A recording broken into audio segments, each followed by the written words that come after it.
तो हेलो दोस्तों, नमस्कार। स्वागत है आपको हमारे YouTube channel study with SK. Sir में। तो दोस्तों, इसके पहले वाले वीडियो में हम लोगों ने परसेंटेज के बारे में, संख्या पद्धति के बारे में, जितने प्रकार की संख्या होते हैं उसके बारे में हम लोगों ने पढ़ लिया था। अब इस वीडियो में हम लोगों ने क्लास 9th का डॉक्टर मनोहर वाली बुक से क्लास 9th का डॉक्टर मनोहर वाली बुक का संख्या पद्धति यानी प्रश्नावली पहला पढ़ा जाएगा। यानी प्रश्नावली इसमें संख्या पद्धति का एक्सरसाइज नंबर 1A पढ़ा जाएगा। इसमें पूरा बारीकी से इसका सवाल पढ़ा जाएगा। इसके पिछले वीडियो में इस संख्या पद्धति में संख्या कौन कौन सी होती है, परमीय संख्या हो गया, अपरमीय संख्या हो गया, प्राकृतिक संख्या हो गया, यानी जितने प्रकार की संख्या है सबके बारे में बताया था। इसमें उस संख्या के बारे में नहीं बताया जाएगा। आप लोगों ने उस संख्याओं के बारे में नहीं मालूम होगा तो जो वीडियो बना है संख्या के बारे में उसका लिंक मैं डिस्क्रिप्शन में दे दिया हूँ। उस पर जाके आप लोग संख्या के बारे में जो बताया गया है उसको देख लीजिएगा। चलिए इसमें प्रश्नावली यानी एक्सरसाइज 1A को हल करते हैं और देखते हैं इसमें कौन सा प्रश्न पूछा गया है। तो दोस्तों, ये डॉक्टर मनोहर के क्लास 9th की किताब है। प्रश्नावली 1 में का पहला सवाल इसमें दिया है कि 20 और 40 के बीच समस्त समधन पूर्णांक लिखिए। तो यहाँ पे मैं प्रश्न नहीं लिखूंगा, क्योंकि प्रश्न लिखूंगा तो बहुत ज़्यादा टाइम, बहुत लंबा वीडियो बन जाएगा। आप लोग किताब लेकर बैठ जाइएगा और उसमें प्रश्नों को देखिएगा और उसके बाद से उसको मिलाइएगा। यहाँ पे समझा रहा हूँ, जैसे इसमें कह रहा है कि पहला सवाल दिया है कि 20 से और 40 के बीच में हमको समधन पूर्णांक लिखना है। समधन पूर्णांक लिखना है। 20 और 40 के बीच में जितना समधन पूर्णांक होते हैं उसी को लिखना है। तो इसका आंसर हो जाएगा आपका कि हमको लिखना है 20 को छोड़ देंगे 20 और 40 के बीच में। तो यानी समधन पूर्णांक की परिभाषा आपका बताया गया कि सम संख्या वे संख्या है जो 2 से कट जाए। तो बस इसमें सम में आपको 2 जोड़ते जाइए। इसमें 20 में 2 जोड़ते हो जाएगा 22 हो जाएगा, 22 में जोड़ देंगे 24 हो जाएगा, 26 हो जाएगा, ये 28 हो जाएगा, 30 हो जाएगा, 32 हो जाएगा, 34 हो जाएगा, उसका से 36 हो जाएगा, 38 हो जाएगा। लास्ट में आपका दिया है 40। तो यानी हमारा 20 और 40 के बीच में जितना समस्त समधन पूर्णांक है वो हमारे यही संख्या हो जाएगा। यही आपका मान हो जाएगा, यही आपका आंसर हो जाएगा। अब देख लीजिएगा। इसी तरह इसका दूसरा दिया है कि 1 से 10 तक अभाज्य संख्या लिखना है। तो इसमें हो जाएगा आपका दूसरा में दे दिया है कि 1 से 10 तक अभाज्य संख्या लिखना है। अभाज्य संख्या हमको लिखना है 1 से 10 तक। तो इसका भी आपका मान हो जाएगा। जैसे मान लीजिए हमको लिखना है 1 से 10 तक, तो 1 को छोड़ दीजिए। अभी 1 से 10 के बीच में हमको लिखना है अभाज्य संख्या बताए गए थे। अभाज्य संख्या वे संख्या है जो उसका गुणनखंड ना 2 से ज़्यादा होता है ना 2 से कम होता है, जिसका मात्र 2 ही गुणनखंड होता है, उसे अभाज्य संख्या कहते हैं। जैसे यहाँ पे हमको 1 और 10 के बीच में लिखना है तो 1 को छोड़ देंगे यानी 2 हो जाएगा, क्योंकि 2 सबसे छोटी अभाज्य संख्या है। 2 हो जाएगा, 3 हो जाएगा, 5 हो जाएगा, 7 हो जाएगा। यही आपका मान हो जाएगा। ठीक, अभाज्य संख्या 9 नहीं होगा, क्योंकि 9 का 2 से ज़्यादा गुणनखंड होता है। इसी तरह इसमें दे दिया आपका तीसरा मान दे दिया है कि 2A प्लस में 1 का कर्मानुयायी अनुपात बताइए। कर्मानुयायी पूर्णांक बताना है। कर्मानुयायी पूर्णांक मतलब होता है इसके बाद से फिर से कौन सा अंक आएगा। जैसे देख लीजिए, इसका हल किया जाएगा तो ये हो जाएगा 2A प्लस में 1। और इसमें कर्मानुयायी यानी 2A प्लस 1 है और 1 के बाद से क्या आएगा, तो 2A प्लस 1 है तो इसके बाद आएगा 2A प्लस 2 आएगा। तो इसीलिए इसमें हम प्लस कर देंगे कितना, 1। इसको हल कर दी तो हो जाएगा 2A और प्लस में 1 था, कोष्टक को हटा देंगे, ये हो जाएगा 1। ये हो जाएगा आपका 2A और 1 मिलकर आपका हो जाएगा 2। यही आपका मान हो जाएगा। ठीक, उसी तरह इसमें चौथा प्रश्न पूछा है कि 2/3 क्या योगात्मक प्रतिलोम बताइए। तो सबसे पहले इसको हल करने से पहले हम आप लोग को बता दे रहा हूँ कि योगात्मक प्रतिलोम क्या होता है, गुणात्मक प्रतिलोम क्या होता है। योगात्मक प्रतिलोम होता है, योगात्मक प्रतिलोम योगात्मक प्रतिलोम। जिस संख्या के पास माइनस रहेगा वहाँ से माइनस को हटा दिया जाता है। जैसे मान लीजिए कि माइनस में 5/2 का योगात्मक प्रतिलोम पूछा जाए, योगात्मक प्रतिलोम, तो इसका केवल हम माइनस हटा देंगे तो ये हो जाएगा इसका 5/2, इसका आंसर हो जाएगा। माइनस में 2 का योगात्मक प्रतिलोम पूछा जाए तो इसके पास से हम माइनस हटा देंगे, ये हो जाएगा 2। जैसे कोई प्लस में दिया है 5/7 दिया है, इसका योगात्मक प्रतिलोम पूछा जाए तो इसके साथ प्लस में है यानी जहाँ पे प्लस है उसके जगह पे हम माइनस लगा देंगे। कहने का सेंस ये है कि योगात्मक प्रतिलोम जब भी पूछेगा तो जिस संख्या के सामने माइनस रहेगा उस माइनस को हटा दिया जाएगा, उसको बिना माइनस में लिखा जाएगा। यानी ऋणात्मक में रहेगा तो ऋणात्मक का चिन्ह हटा के धनात्मक का चिन्ह लगा दिया जाएगा। यदि धनात्मक रहेगा तो धनात्मक का चिन्ह हटा के इसे ऋणात्मक लिख दिया जाएगा। प्लस रहेगा तो उसको माइनस में लिख देंगे, माइनस रहेगा तो उसको प्लस में लिख देंगे। इसी तरह आपका दिया है, इसमें का चौथा का सवाल दे दिया है कि 2/3 का योगात्मक प्रतिलोम पूछ रहा है, योगात्मक प्रतिलोम। तो इसके मतलब इसका आंसर हो जाएगा 2/3 का हम योगात्मक प्रतिलोम लिखेंगे तो इसके सामने प्लस है, इस प्लस को हटा के यहाँ पर माइनस बस लगा देंगे, ये हो जाएगा माइनस में 2/3। यही आपका मान हो जाएगा, यही इसका मान हो जाएगा। ये 1 नंबर का सवाल है। जितना सवाल इसमें दिया पर्सनली 1A में दिया है, ये 1 नंबर का सवाल है। बस एक लाइन में इसका आंसर आ जाएगा। अभी जैसे आगे बढ़ेंगे तो बड़ा बड़ा सवाल आएगा। इसलिए देखिए ये चौथा सवाल था, इसी तरह इसका दे दिया 5वां सवाल। तो 5वां सवाल में दे दिया है कि माइनस में 5 के गुणात्मक प्रतिलोम। जिस तरह योगात्मक प्रतिलोम बताए हैं, अब सेम उसी तरह अगला दे दिया आपका गुणात्मक प्रतिलोम। तो गुणात्मक 5वां सवाल बताने से पहले हम आप लोग को बताएंगे गुणात्मक प्रतिलोम क्या होता है। जैसे कि ये आपका योगात्मक प्रतिलोम था, योगात्मक प्रतिलोम उसी तरह आपका हो जाएगा गुणात्मक प्रतिलोम। जैसे कि मान लीजिए कि गुणात्मक प्रतिलोम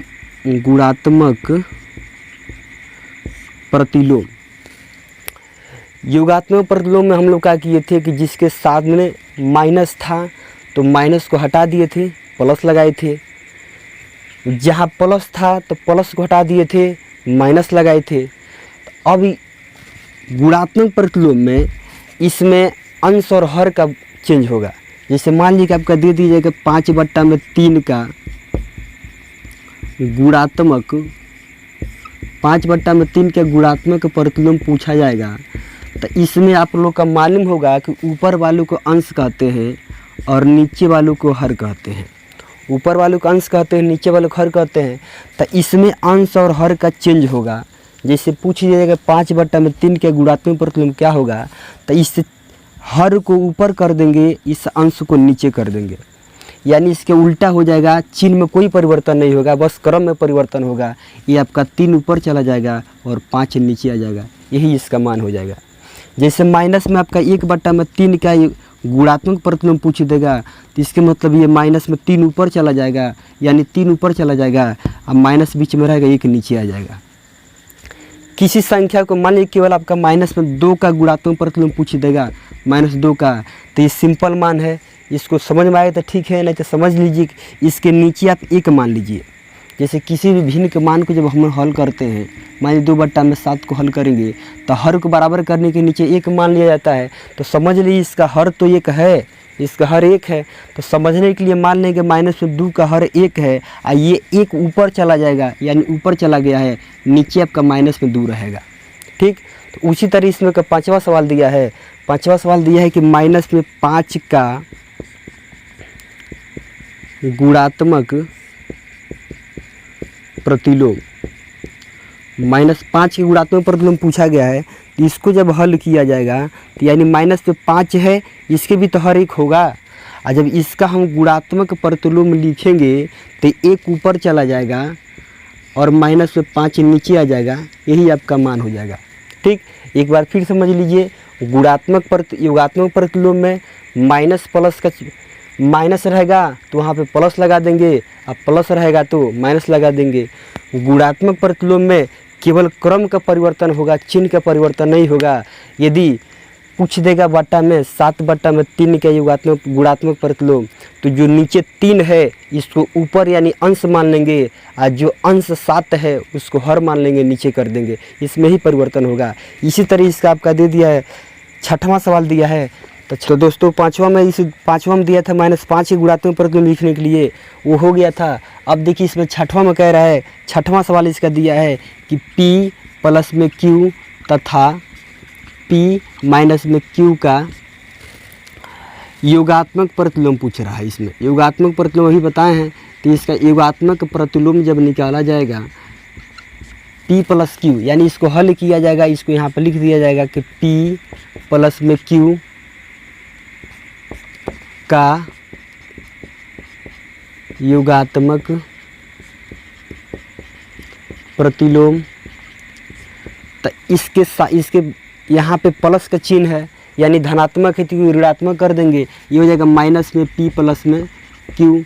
उसी तरह इसका दूसरा मान दे दिया है कि P माइनस में Q का योगात्मक प्रतिलोम। तो इसके आगे भी धन का मान है यानी प्लस में है, तो इसका ही माइनस में कर देंगे P माइनस में Q। इसको और हल करना चाहते हैं तो इस माइनस से गुणा कर देंगे तो हो जाएगा माइनस में P, इस माइनस इसमें गुणा करेंगे तो ये माइनस और ये प्लस मिलकर हो जाएगा माइनस में Q।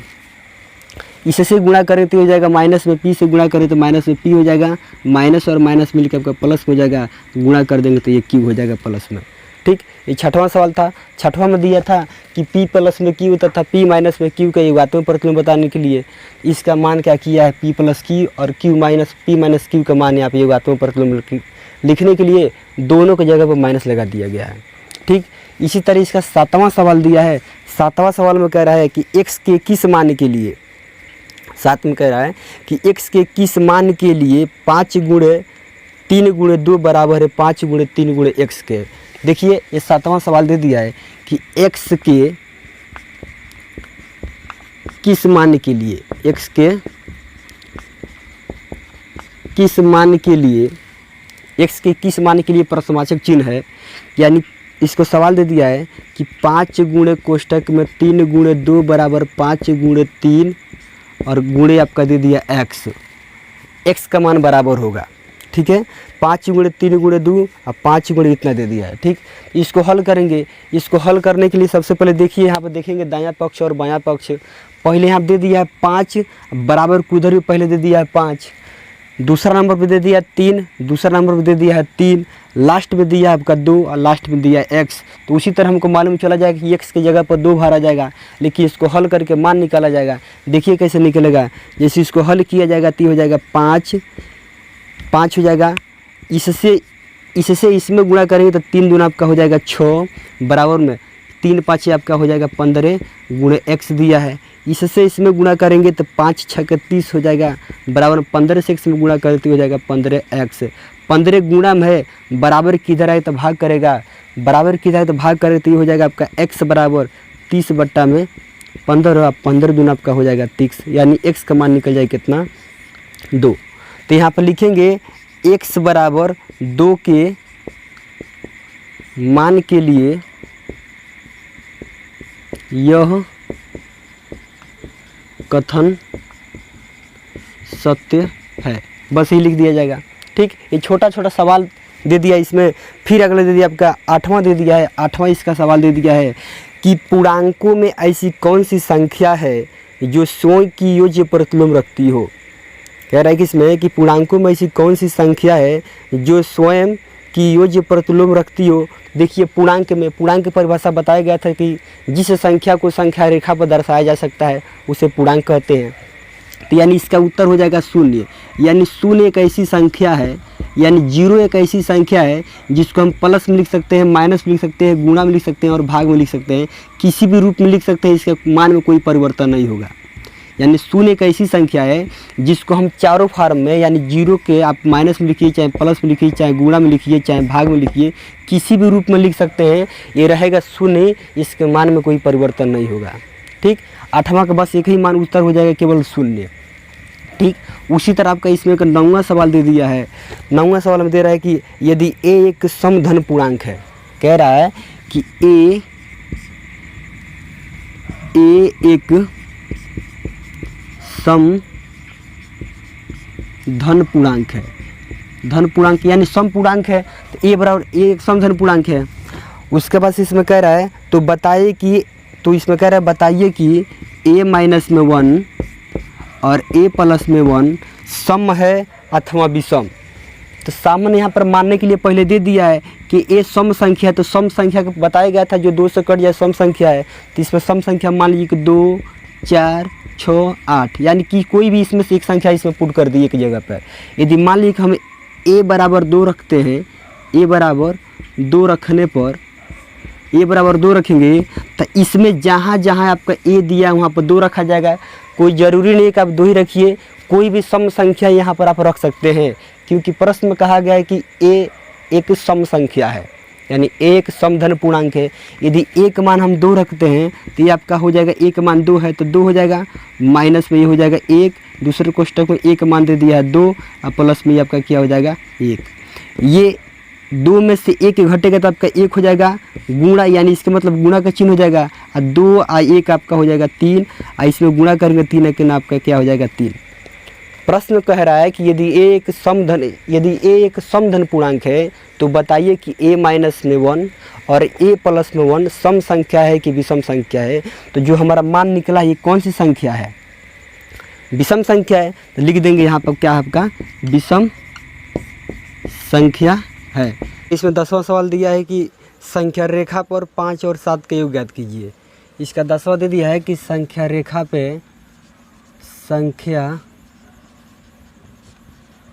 पे 5 तथा 7 का योग ज्ञात करना है, योग ज्ञात कीजिए। संख्या रेखा पर 5 और 7 का योग ज्ञात करना है, तो इसको हल करेंगे तो ये हो जाएगा आपका, एक संख्या रेखा बना लेना है। संख्या रेखा जब ये बन जाएगा तो इसको ये आपका हो जाएगा ए का मान, ये हो जाएगा बी का मान, इसके बीच में इसका हो जाएगा इसका केंद्र बिंदु, यानी इसको मान लेंगे 0। इधर आपका धनात्मक होता है 1, 2, 3, 4, 5, 6, 7, 8, 9, 10, 11, 12, क्योंकि 12 तक जाना है। ये हो जाएगा इधर माइनस हो जाएगा 1, 2, 3, 4, 5, 6, 7, 8, ये हो जाएगा 1, 2, 3, 4, 5, 6, 7, 8, 9, 10, 11, 12, माइनस में 1 हो जाएगा, -2, -3, -4, -5, -6, -7 और -8। ये माइनस से मतलब नहीं है, केवल प्लस में देखना है। हमको संख्या रेखा में दर्शाना है 5 और 7 को, तो यहाँ से संख्या रेखा में दर्शाए तो ये हो जाएगा 0 से थोड़ा सा लेकर ये 0 से आपका चला जाएगा यहाँ 5 तक, और फिर इसी 5 से यानी 1, 2, 3, 4, 5 है, और फिर इसी 5 से आपका हो जाएगा लास्ट ये 12 तक। अब इसको दोनों को हमको जोड़ना है तो इसको एक में कर देंगे, तो ये आपका हो जाएगा 5 प्लस में 7, इस पूरा को जोड़ देंगे तो हो जाएगा 5 प्लस में 7 बराबर ये हो जाएगा 12। इसको संख्या रेखा पर दर्शा दिया जाएगा, ये आपका 12 हो जाएगा। इसी तरह इसमें का 11वां सवाल दे दिया है कि 11 में कहा है कि निम्नलिखित कथनों में से कौन से कथन सत्य है और कौन से कथन असत्य हैं। तो इसका पहला दे दिया है कि 2 धन अभाज्य पूर्णांकों का गुणन सदैव अभाज्य होता है। लिखा है कि 2 धन अभाज्य पूर्णांकों का गुणन सदैव अभाज्य होता है, तो नहीं होता है, इसका मान हो जाएगा ये असत्य है, असत्य है। क्योंकि 2 धन अभाज्य पूर्णांकों का, जैसे मान लीजिए कि अभाज्य पूर्णांक क्या हो जाएगा 2 धन, तो इसमें मान लेंगे पहला अभाज्य पूर्णांक आपका हो जाएगा मान लीजिए 1, और एक अभाज्य पूर्णांक मान लीजिए 3। इस दोनों का आपस में गुणा करेंगे तो ये 3 ही आएगा, ये आपका क्या है अभाज्य संख्या है। लेकिन यही मान लीजिए कि आपका 2 दे दिया, इसमें का 2 भी अभाज्य संख्या है और 3 भी अभाज्य संख्या है, इस दोनों को गुणा करते हो जाएगा 6, लेकिन 6 अभाज्य संख्या नहीं है। इसलिए क्योंकि ये अभाज्य संख्या में अभाज्य संख्या में गुणा से करेंगे तो ये अभाज्य संख्या आ जाएगा, लेकिन हमेशा अभाज्य संख्या नहीं आएगा। इस प्रश्न में कहा गया है कि 2 धन अभाज्य पूर्णांकों का गुणनफल हमेशा के लिए अभाज्य होता है, नहीं होता है भाज्य भी हो जाता है, इसलिए कथन गलत है। दूसरा दे दिया है कि 2 धन अभाज्य पूर्णांकों का योग भी सदैव अभाज्य होता है, तो इसका भी ये भी कथन आपका असत्य है। क्योंकि अभाज्य पूर्णांकों का जोड़ेंगे, जैसे अभाज्य पूर्णांक आपका 5 हो जाएगा, 7 हो जाएगा। इस दोनों को तो जोड़ेंगे तो अभाज्य नहीं आएगा, ये भाज्य संख्या आएगा, इसलिए कथन भी गलत है।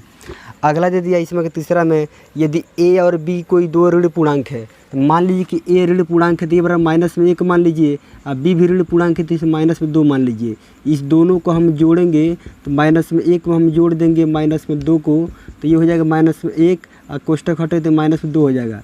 इस दोनों को जोड़ा जाए तो -3 आ जाएगा, तो ये आपका ऋण पूर्णांक प्राप्त हुआ है। यानी दो धन ऋण पूर्णांकों को हम जोड़ेंगे तो ऋण पूर्णांक प्राप्त होगा, ये कथन सत्य है, इसलिए ये कथन सत्य है। यानी ये गलत है और ये गलत है, ये वाला कथन आपका सही है। इसी तरह इसमें 12वां दे दिया है कि यदि a एक धन पूर्णांक है, 12 में कह रहा है कि यदि a एक धन पूर्णांक है, धन पूर्णांक है तो हम मान लेंगे a बराबर धन पूर्णांक है तो प्लस में कोई संख्या मान लेंगे, जैसे आपका हो जाएगा 1 हो जाएगा, 2 हो जाएगा, 3 हो जाएगा, 4 हो जाएगा इत्यादि, ये धन पूर्णांक मान लेंगे। उसी तरह से मैं कह रहा है कि यदि एक धन पूर्णांक है तो बताइए कि a प्लस में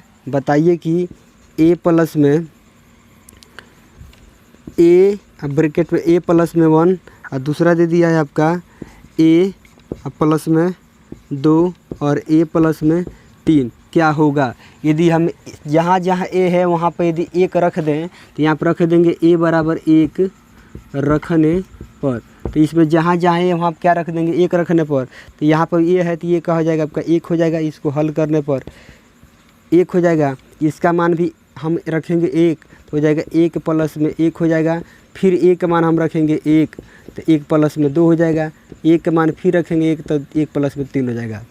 ब्रैकेट को हटा देंगे तो हो जाएगा 1 गुणे 1 और 1 आपका 2 हो जाएगा। इस ब्रैकेट का मतलब यहाँ पर गुणा हो जाएगा, 1 और 2 मिलकर आपका 3 हो जाएगा, और गुणे 3 और 1 मिलकर आपका 4 हो जाएगा। इस पूरा को गुणा कर देंगे तो 2 1 करना 2 हो जाएगा और 4 तिहाई 12, अब 12 दूना 24। ठीक, इसमें कह रहा है कि यदि a एक धन पूर्णांक है तो दिखाइए कि संख्या रेखा पर इतना संख्या 24 से पूर्णतः विभाजित होगी। तो लिख देंगे ये 24 संख्या 24 से पूर्णतः विभाजित होगी, बस आपका यही मान हो जाएगा। उसी तरह इसमें का आपका 13वां दे दिया है। 13वां में कह रहा है कि यदि a एक समधन पूर्णांक है और b एक विषम धन पूर्णांक है तो बताइए कि निम्नलिखित संख्याओं में से कौन सी सम है, कौन सी सम, इसमें सम संख्या हमको छांटना है। तो इसके लिए तो 13 में कह रहा है कि यदि a एक सम धन पूर्णांक है और b एक विषम धन पूर्णांक है तो बताइए कि निम्नलिखित संख्याओं में से कौन से सम है। जैसे इसमें कह रहा है कि a एक समधन पूर्णांक है और b एक विषम धन पूर्णांक है। जब आपका a समधन पूर्णांक है और b विषम पूर्णांक है तो a बराबर मान लेंगे आपका सम संख्या है तो 2 4 6 मान लेंगे, b विषम संख्या है तो b बराबर मान लेंगे आपका हो जाएगा 1 हो जाएगा, 3 हो जाएगा, 5 हो जाएगा, 7 हो जाएगा, ये सब विषम संख्या हो जाएगा, 9 हो जाएगा। ठीक, इसमें कह रहा है कि यदि a एक सम पूर्णांक है और b एक विषम पूर्णांक है, विषम धन पूर्णांक है तो बताइए कि इसमें नीचे आपका कुछ मान दे दिया है a स्क्वायर लिखा है, इसमें a square comma b square comma a plus में b कामा a गुणे b कामा आपका दे दिया a और a प्लस में 1, फिर दे दिया b प्लस में कामा b प्लस में 1। इसमें हमको छांटना है कौन से संख्या सम है, केवल सम छांटना है। तो इसको हल किया जाएगा तो जो मान दिया उतार लीजिए, a स्क्वायर दिया है a स्क्वायर, फिर b स्क्वायर दिया है तो हो जाएगा b स्क्वायर, a प्लस में b हो जाएगा, फिर आपका दिया है a गुणे b, आपका दिया है a और a प्लस में 1 हो जाएगा, अगला दिया है b और b प्लस में 1 हो जाएगा। इसमें जो जिसको जितना माना गया उसमें रख देंगे। जैसे a का मान लीजिए कि यदि हम a 2 रखें, क्योंकि सम संख्या हमको रखना है, चाहे 2 रखें, चाहे 4 रखें, चाहे 6 रखें, कोई भी संख्या हमको रखना है, लेकिन सम संख्या रखना है। यदि a का मान हम रखते हैं 2 तो आपका हो जाएगा 2 पर स्क्वायर, यानी 2 का वर्ग करेंगे तो हो जाएगा 4। तो 4 आपका क्या हो जाएगा, सम संख्या है, सम संख्या है। बी हमारा विषम संख्या है, तो बी के मान लीजिए कि इसमें हम 1 रखें चाहे 3 रखें, मान लीजिए 1 रखते हो जाएगा 1 का स्क्वायर, तो यानी 1 में 1 से गुणा करेंगे तब का हो जाएगा 1, लेकिन ये आपका क्या है, एक विषम संख्या है, विषम संख्या है। उसी तरह का दिया है ए का मान क्या मानेंगे 2 प्लस में बी का मान मान लीजिए कि 3 और 3 2 आपका हो जाएगा 5, 5 भी आपका विषम संख्या है, विषम संख्या है। उसी तरह ए का मान हमको सम संख्या कोई रखना है, तो सम संख्या मान लीजिए हम 2 रख दें, अब विषम संख्या मान लीजिए आपका 3 रख दें, कोई ज़रूरी नहीं इसमें सब कोई भी संख्या रख सकते हैं, लेकिन ए की जगह आपको सम संख्या रखना है और बी की जगह विषम संख्या रखना है। गुणा करेंगे 3 दूना हो जाएगा 6, ये आपका सम संख्या है, सम संख्या है। इसमें दिया है ए और ए प्लस में 1, एक में हमारा सम संख्या हो जाएगा, सम संख्या मान लीजिए हम मान लेते हैं 2 और फिर से 2 प्लस में 1, इसको हल करेंगे तो हो जाएगा 2 और ये 2 और 1 मिलकर आपका हो जाएगा 3, कोष्टक हटेगा, ये गुणा हो जाएगा 3 दूना 6, ये भी आपका सम संख्या है, सम संख्या है। फिर इसमें दिया है बी और बी प्लस में 1, तो बी के मान आपका सम संख्या है, तो मान लीजिए सम संख्या यदि हम 3 रख देते हैं 3 और फिर 3 प्लस में 1, इसको पूरा जोड़ देंगे 3 हो जाएगा, गुणा 3 एक आपका हो जाएगा 4 और 4 3 12, ये भी आपका सम संख्या है। अब इसको पूरा हल करने के बाद से इसमें देखेंगे कौन कौन सा संख्या सम है। जैसे हमारा आया है ए स्क्वायर सम है, ए स्क्वायर सम है, उसके बाद से ए प्लस में बी आपका विषम है, छोड़ देंगे, ए गुणे बी आपका सम है, ये भी सम है और ये भी सम है, जितना संख्या है सम है आप लिख देंगे सम संख्या बराबर, सम संख्या बराबर आपका आ गया ए स्क्वायर, उसके बाद से आपका आ गया है ए गुणे बी, उसके बाद से ये आ गया है ए और ए प्लस में 1, अगला आ गया बी, बी प्लस में 1, ये आपका पूरा सम संख्या इसमें निकालने के लिए कह रहा था, ये सम संख्या निकल जाएगा।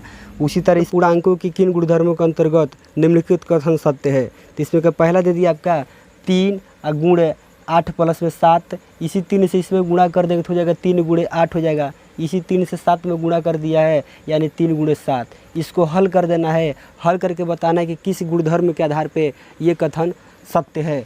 जैसे कि इसको हल किया जाएगा तो ए आपका हो जाएगा 3 गुणे 15, 8 और 7 जोड़ देंगे तो ये हो जाएगा आपका 15, बराबर में दे दिया 8 त्रिक हो जाएगा 24, प्लस में 7 त्रिक हो जाएगा 21। यदि हम 3 में गुणा करेंगे 15 से तो 15 3 45 हो जाएगा, 24 में 21 को जोड़ देंगे तो भी आपका ये 45 हो जाएगा। अब यहाँ पर लिखना है किस गुणधर्म के आधार पर ये कथन सत्य है, तो ये हो जाएगा योग पर गुणा का वितरण नियम से यह कथन सत्य है, यानी योग पर गुणा का वितरण नियम से कथन सत्य है।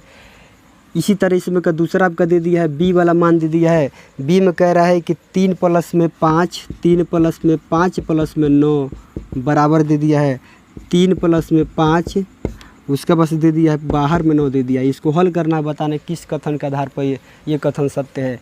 ये हो जाएगा आपका 3 हो जाएगा प्लस में 5 9 और 5 आपका हो जाएगा 14, 5 3 8 हो जाएगा, प्लस में 9 हो जाएगा, दोनों को जोड़ देंगे तो 14 3 आपका 17 हो जाएगा और 9 8 17 हो जाएगा। दोनों बराबर है, लेकिन बताएंगे किस गुणधर्म के आधार पर ये दोनों बराबर है। इसमें गुणा नहीं किया गया है, सबको जोड़ा गया है, क्रम में भी परिवर्तन नहीं है, क्योंकि पहले 3 है तो पहले 3 है, 5 है तो 5 है, 9 है तो 9 है, कुछ परिवर्तन नहीं किया गया है। तो यहाँ पर लिख देंगे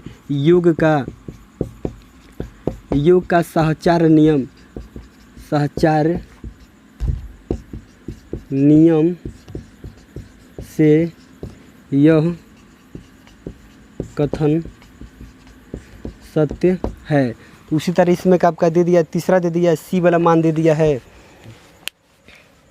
हाँ, सी में कह रहा है कि 3 गुणे 5 बराबर में दे दिया है कि 2 गुणे 5, इसको हल कर देना, 3 दूना आपका ये हो जाएगा 6, 3 दूना 6 हो जाएगा और 2 3 6 हो जाएगा। बताएंगे किस गुणधर्म के आधार पर ये दोनों बराबर है। क्रम में परिवर्तन हुआ है, इसलिए कि पहले आपका दिया है 3 तो इसमें पहले 3 नहीं है, बाद में 3 है, इसमें बाद में 2 है तो इसमें पहले 2 दिया है। तो लिख देंगे क्रम विनिमय, गुणा के क्रम विनिमय नियम के आधार पे, यानी गुणा का क्रम विनिमय नियम के आधार पर यह कथन सत्य है। ठीक, तो इसमें का 14वां का लास्ट सवाल दे दिया है आपका डी वाला। डी में कह रहा है कि 3 गुणे 5 बराबर में दे दिया आपका ए और फिर गुणे 5 दे दिया है। जहाँ पर कह रहा है कि तो आपका ए बराबर 3 दिया है, तो इसे मान रख देंगे, हल करेंगे तो ये हो जाएगा आपका 3 गुणे 5। ए का मान आपका किताब में दे दिया है 3 गुणे ये हो जाएगा 5। हल कर देंगे तो 3 5 आपका हो जाएगा ये 15 और ये बराबर हो जाएगा 3 5 15। इसमें देखिए ना क्रम में परिवर्तन हुआ है, ना इसमें जोड़ा किया गुणा किया गया है, क्योंकि पहले 3 है तो पहले 3 है, लास्ट में 5 है तो लास्ट में 5 है, गुणा कर दें तो ये भी 15 हो जाएगा, ये भी 15 हो जाएगा। तो ये आपका हो जाएगा निरसन नियम के अनुसार, निरसन नियम के आधार पर, निरसन नियम के आधार पर यह कथन सत्य है।